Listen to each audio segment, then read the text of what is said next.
I can't wait any longer. Let's go. I can't believe you committed suicide. I cannot believe you committed suicide. How could you have done this? How could you have committed suicide? Damn, we need to make this thing even. I can't believe it's you. Don't tell anyone. I'm not ready for this. Don't tell anyone. Thank you.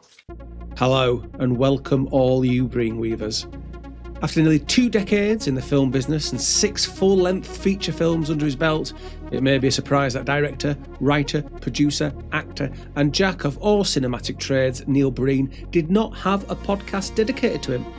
Until now. I'm Neil Knipe and I'm your host on this, the universe's only Neil Breen podcast. As promised last episode, this is your extra festive treat. Coming up in just mere moments, I'll be talking to Jason Morciglio about his time on not one, but 2 projects in the BCU, Breen Cinematic Universe. Jason holds exclusive honour of being the only performer to be asked back to act alongside Neil Breen, appearing as Jose the Smuggler in Thru and the Homeless Man in Twisted Pair. Jason told me how this return came about, as well as how much Neil inspires him, why Neil gravitates towards a certain type of character, and revealed how a certain dangerous practical effect was achieved. What really makes itself apparent when Jason talks about his experiences is how much he really looks up to Neil Breen as a masterful, independent filmmaker. Jason has nothing but 100% admiration for Neil, even to the extent of viewing Breen as a role model and someone he hopes to be one day.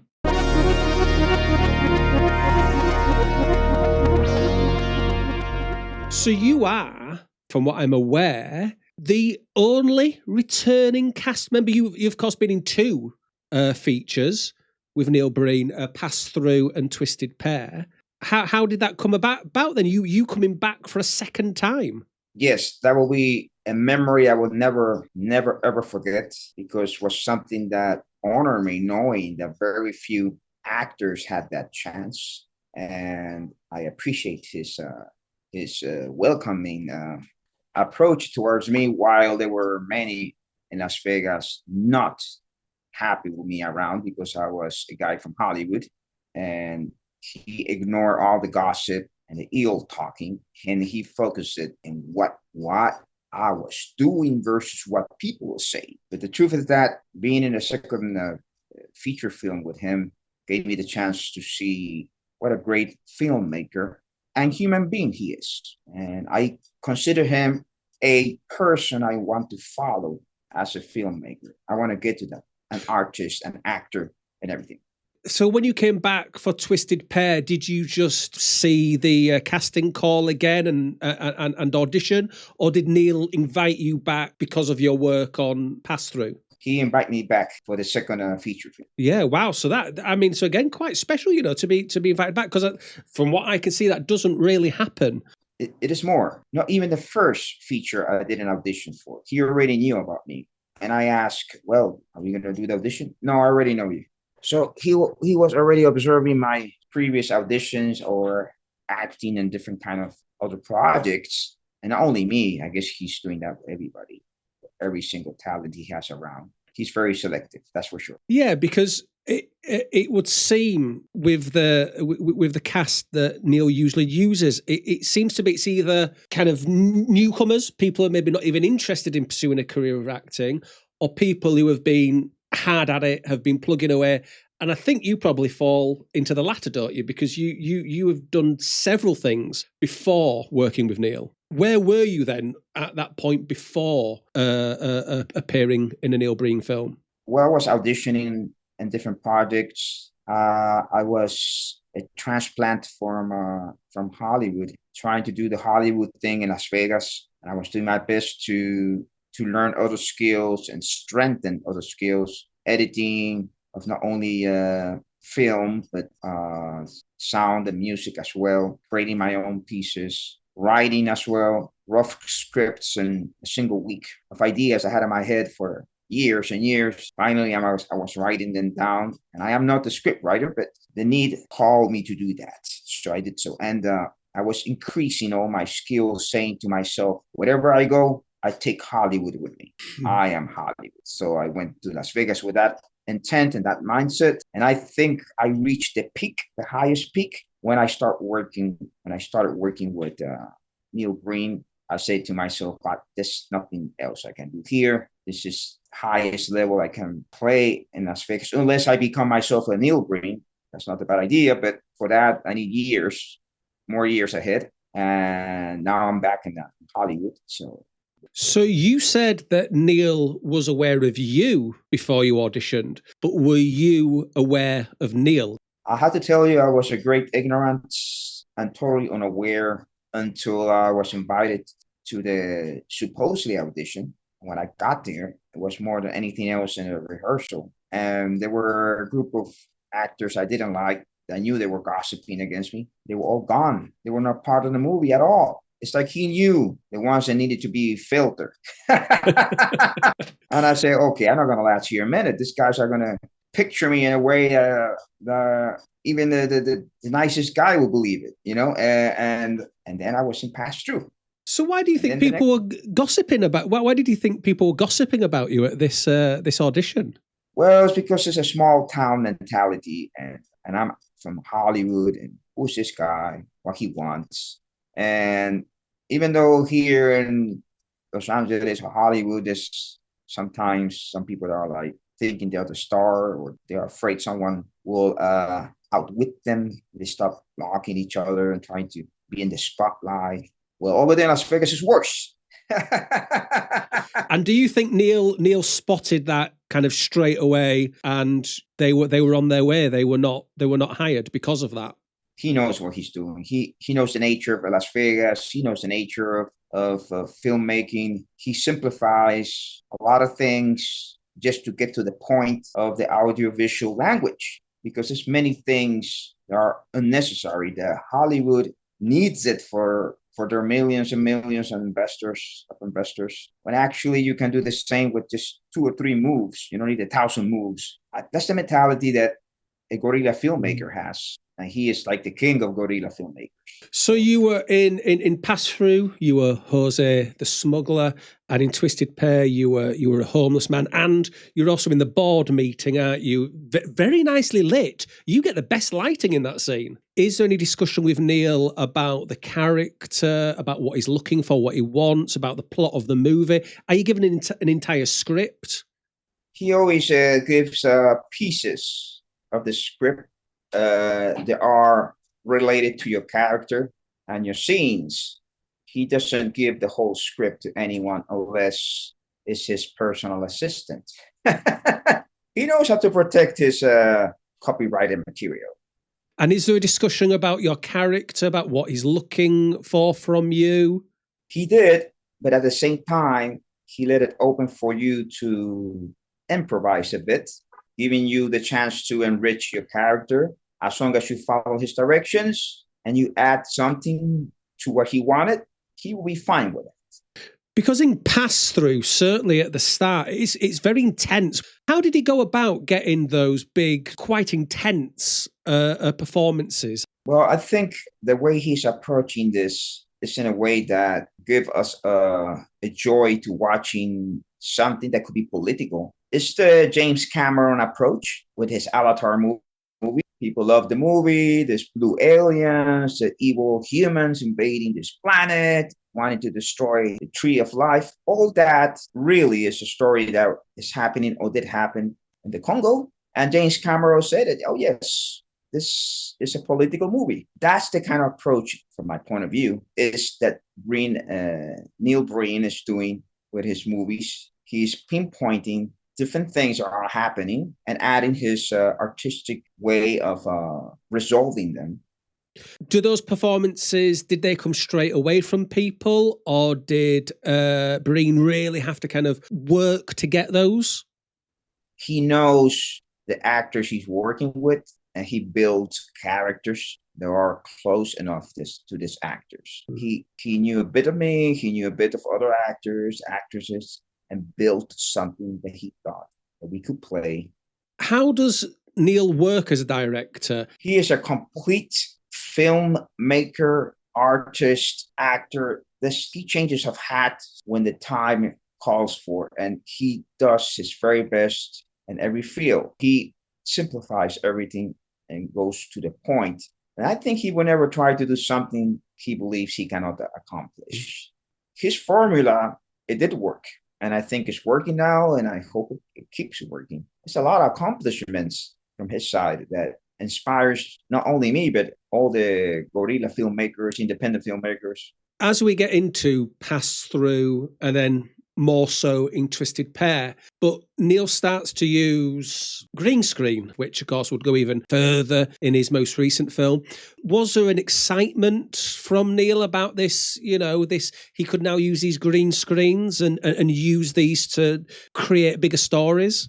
I think there's a playful tool that he puts out there, like mocking all the circus that the great movies have applied, and they're not good scripts. Many movies have used the green screen and CGI and all the technology to cover up not that good scripts, not that good acting either. So I think his is a tool of mockery. Look, I'm just doing whatever I want here, and I still gonna make you like my style. He is already a personality, let's watch a Neil Breen movie. Like, let's watch a Stallone movie, or let's watch a Steven Seagal movie. Well, let's watch a Neil Breen movie. No, it's no longer the title. It's no longer the script or the role he's playing. This is the Neil Breen film. Let's watch it.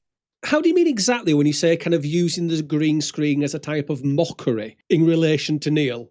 So I think Neil Breen has this approach of make us entertain and use some technology just to tell us, hey, if I do it, you can do it too. Just tell a story, do something, At least that's my way of seeing it. Like, okay, he can do that. I could do it too, but I can do it my way, Maybe use the same tools instead of being afraid of what people will say about my green screen technology, my approach of telling a story. I just do it. Maybe somebody will like what I'm doing. So the main thing that he holds is his persona. He keeps his character strong, but it's Neil Breen, and that's what sells everything. Neil Breen is Neil Breen. He doesn't need to act a role or play any role. It's him. The essence is him, and people want to see that. I want to see that. How did you find your time on set there? Just in general, was it a good experience? Oh yes, working with him, especially in Twisted Pair, that I got the chance to play different roles. I really love it. It's like, if I haven't moved here to Hollywood, I would have been more than happy to continue working for him.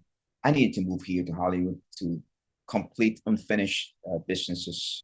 And but if in the future I can collaborate with him, I will not invest if I have the monies to hire him as an actor, filmmaker, storyteller, or anything I can afford. So far, I cannot afford him, but I will in the future do my best to be able to afford such a talent like him. You said that Neil is being Neil with these characters and such, and he's attracted to a certain type of character, a type of role, isn't it? These kind of Christ-like figures, or these super-powered figures who come to change the world in a certain way. What do you think attracts him to these kind of stories and these type of characters?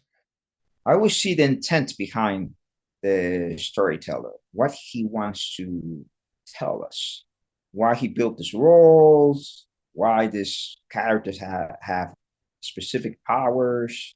And his intent, basically, my point of view, of course, is that he wants to actually change the world. There's things he doesn't like, and he wants to put it out there and use roles, characters, and build stories that could potentially change that is disrupting us, disrupting our society. So it's like a piece of reality transformed into an artistic painting where a tree doesn't look like a tree, it could be a human. It's like a Picasso. It's way artistic way to approach a reality that none of us like. How successful do you think his films managed to do this, managed to really drive home that kind of mission he seems to be on?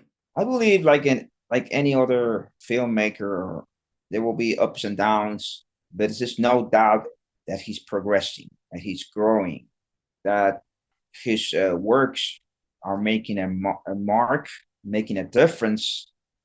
And at the same time, it's because the people are recognizing him and his fan base is growing strong as well. Either you evolve or you devolve, and he's moving forward. He has a specific formula, a strategy, but it's not fixed. He's always growing and adding more and fixing anything that needs to be fixed. I think we're just seeing Neil Breen halfway of what Neil Breen can become. Yeah, I think many fans might become the future investors or co investors with him.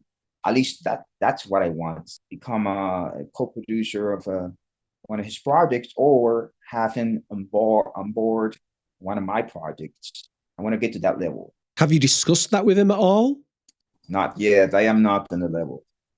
I was discussing this with other directors and producers I work with, and they were like wanting me to reach out. And I said to them, look, Neil Breen deserves the best that we can offer, and we are not there yet. And they look at me like, but maybe he can do us a favor. No, this is the opposite.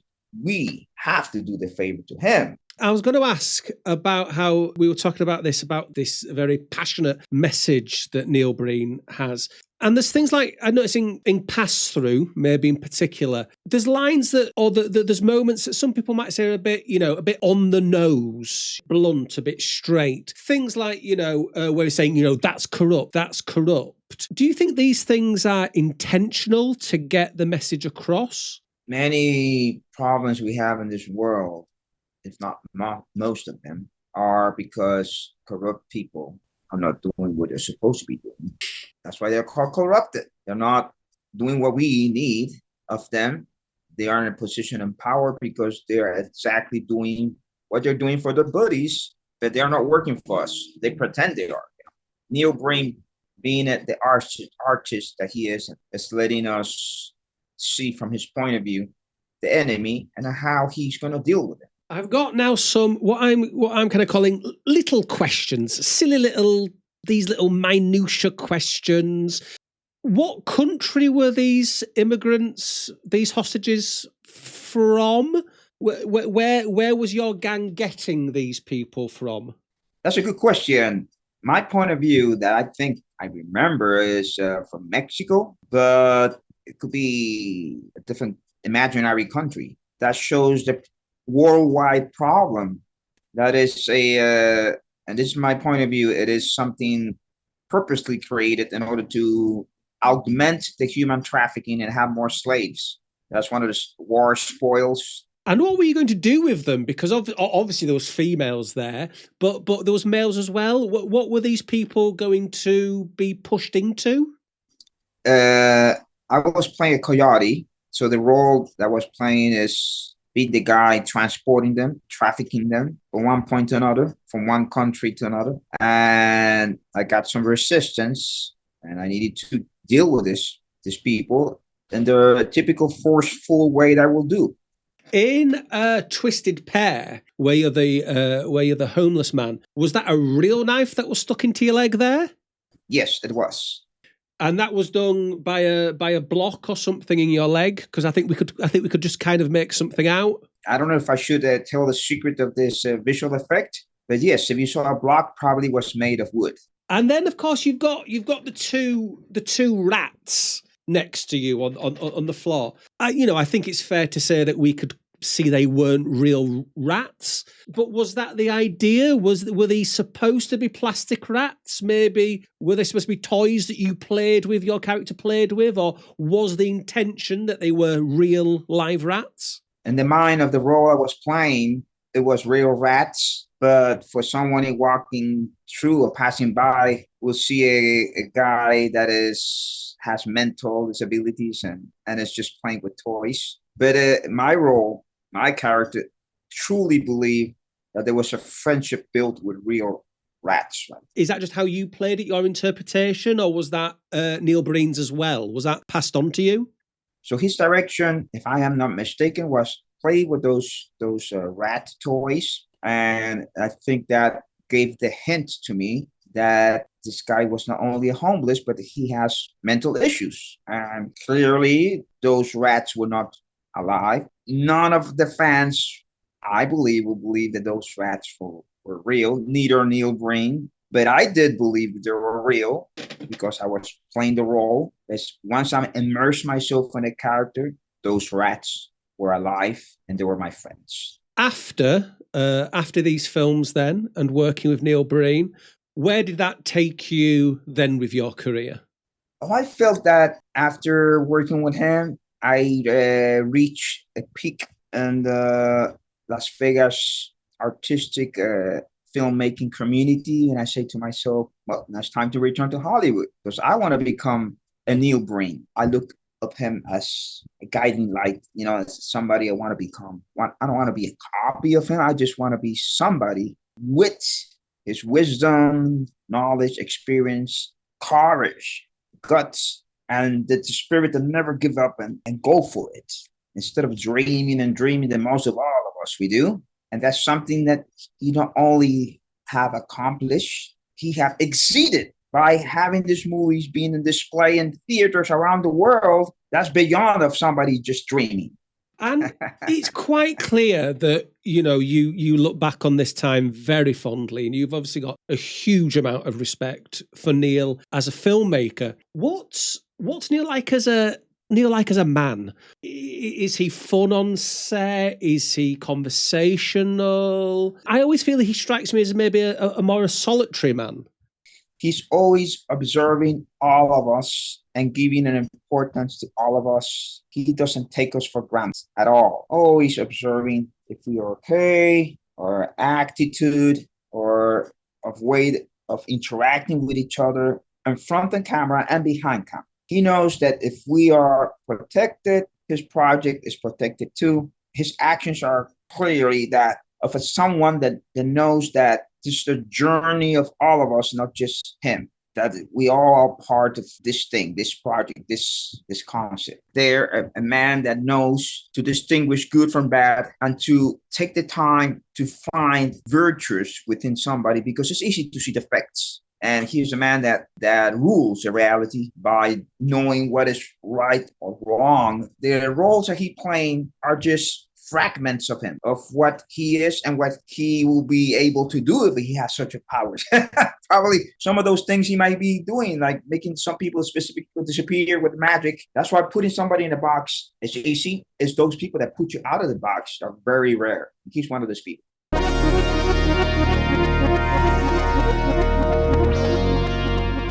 That was Jason Morciglio, two-time BCU actor, talking to me there. And obviously, I'd like to say a big, sincere thank you to him for giving up his time to chat.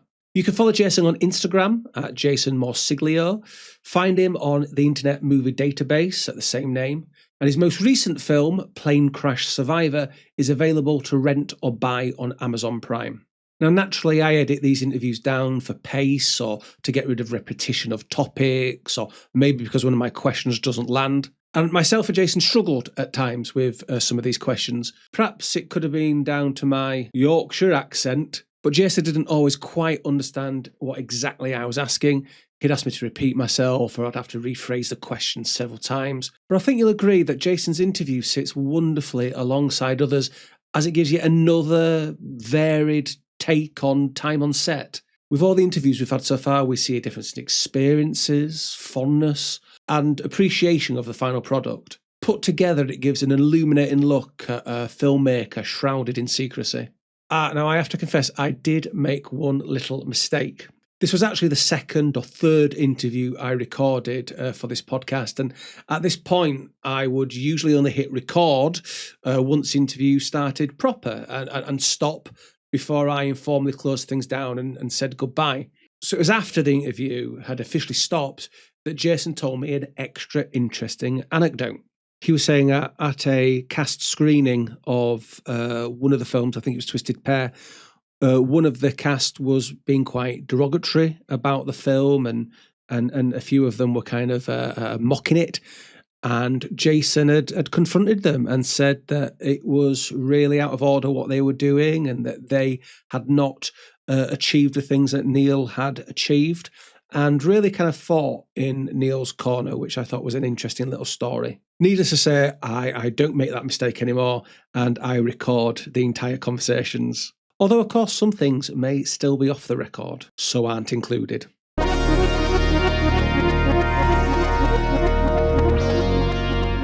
So that's the end of another show, and also the end of another year. This podcast will be back next year, and who knows what the future may bring in the world of Neil Breen. Maybe some more info on his 7th film that he's currently working on.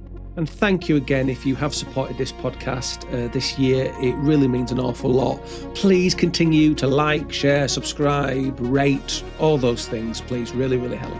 Next episode, we'll have an interview with a cast member from Neil Breen's most recent film, Cade the Tortured Crossing. But I'm going to run now as I have a hospital appointment to make. I'm currently suffering from an injury I gained after trying to vault over a garden wall. Very silly of me. I judged wrong, and I ended up catching my, what's the best way to say this? Private parts on the top of the wall. It's believed I have what's called testicular torsion. Please don't worry, I should be fine, and I'll keep you updated next time on my Twisted Pair. You've been listening to My Scene with Breen, a Neil Breen podcast and a Bite My Thumb production. Your host was Neil Knight. Bite My Thumb can be followed on Twitter or X at Bite My Thumb, on Twitch at twitch.tv/bitemythumb, on YouTube at bitemythumbtv, or on Letterboxd at bitemythumb. All music was written and created by Cotsplays. He can be followed on Twitch at twitch.tv/Cotsplays, where every Saturday morning at 12 p.m. he'll be making live music. Please don't forget to like, subscribe, share, and rate this episode.